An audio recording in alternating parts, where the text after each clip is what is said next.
Ang bawat paggising natin sa umaga ay isang napakagandang biyaya, kaya dapat lagi tayong nagpapasalamat sa bawat araw na ibinibigay ng Diyos sa atin.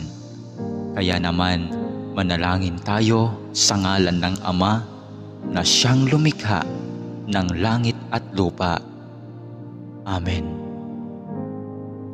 Ama naming makapangyarihan sa lahat, maraming salamat po sapagkat ginising mo ako ngayong umaga.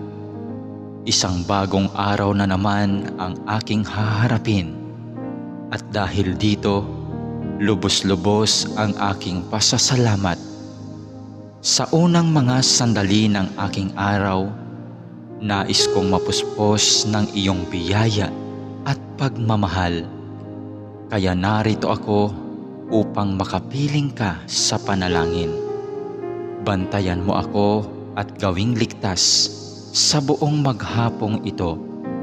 Ilayo mo ako at ang aking pamilya sa anumang masama. Maituon ko nawa ang aking pag-iisip, pananalita at asal tungo sa iyo. Nawa maging kalugod-lugod sa iyo ang lahat ng aking gagawin sa araw na ito. Panginoon ko at Diyos ko, naniniwala at nananalig ako na naririto ka at kapiling ko sa mga sandaling ito, na nakikita mo ako at iyong naririnig ang aking mga daing, mga kahilingan at mga panalangin. Kaya naman, Panginoon, ngayong umaga, sa iyong presensya at pagdamay mo ako kumakapit upang maharap ko ng may katatagan at katapangan ang araw na itong ibinigay mo sa akin. Mapagmahal na Panginoong Diyos, na nalaman kong mahal mo ako at binabantayan mo ako palagi.